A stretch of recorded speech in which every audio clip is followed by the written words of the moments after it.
Hey guys, welcome back to the channel where I've got for you another very easy money method build on Gran Turismo 7.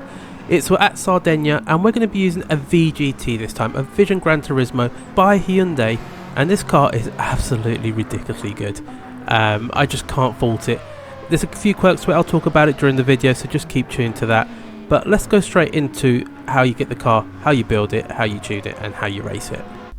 So once you've loaded up the game, what you're going to do is you're going to go into Brand Central over here. And once you're in Brand Central, you're going to go into Asia Pacific and just go down to Hyundai. Not Hyundai, as we might get confused for. And then once you're there, pop into the showroom and we're going to select the Hyundai N 2025 VGT Group 1. I've gone for a lovely red. I've changed the livery after anyway. It's going to cost you $1 million, but you do get that money back quite quick. And trust me, it is worth it because you're not going to spend a lot on the build.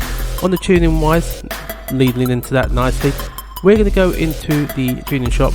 In the Club Sports, we're going to buy the power restrictor for 800, and then we're going to go and buy the ballast for 500. That's all you need from that one.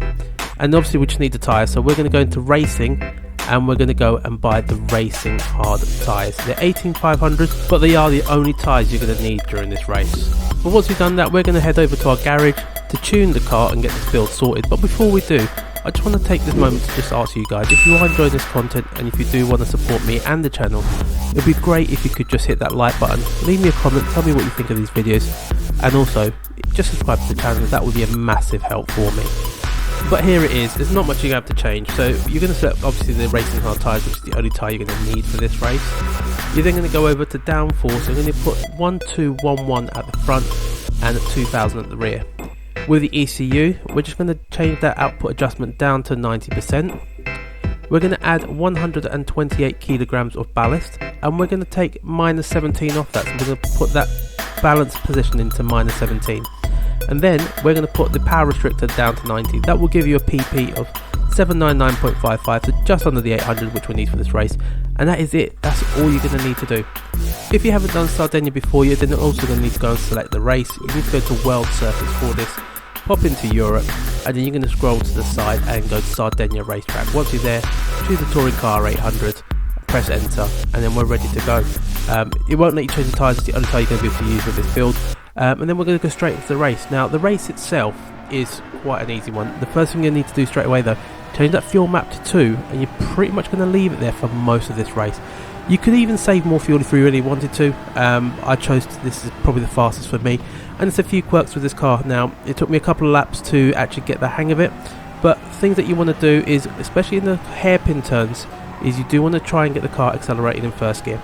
The car isn't the greatest at acceleration, so you will struggle with getting up to speed, but where it does accelerate, it's when it's up to speed, it does pull. The car does have a nice little pull to it, and it's also very, very good under braking. As you're going to see here, it's taken me a while to get up these cars, but once I've caught up, we're actually just flying past them. We've got 2 cars there, pretty easy. The braking point here is 100 meters. It's actually, you can probably just push it a little bit more. And then here you see that I've accelerated into second gear. You want to keep it in the first gear a little bit longer, and that just gives you better overall lap time, which I found towards the end that actually did really help.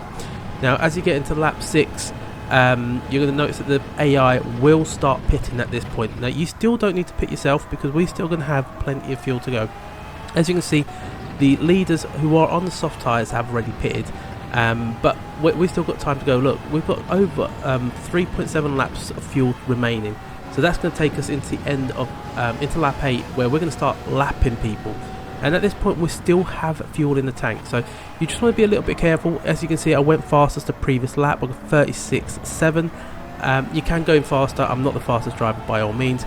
And then lap 9 we're going to go into the pits. Now with the pits you don't want to change tyres, because look at that, you barely used any tyres in 9 laps. The car is so good on those tyres.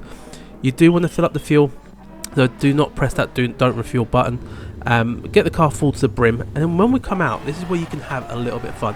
Now me personally, I didn't find any lap time, but get into fuel mix 1, you're going to have plenty of fuel. I actually overfueled massively, so you can still gain a bit more time in this race as well. But there we go, lap 15, we're in P1, we're miles ahead of people. We are actually running away with it, and it's such an easy race to do. But we're going to cross the finish line. I've made a few mistakes, so you can go faster.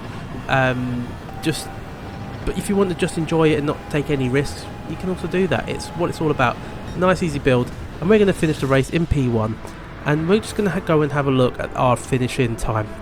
Now our finishing time is at 24 minutes 58 seconds. You could probably do that in about 24 minutes and 30 seconds if you really wanted to, but there you go, you got your credits, clean race bonus, and that's your full whack there. So I hope you have enjoyed the video, and I hope you're going to enjoy driving this car around Sardinia. I personally did enjoy it, got quite a few credits out of it, and I hope you will as well. So before you do go, don't forget to let me know in the comments what you think of this video.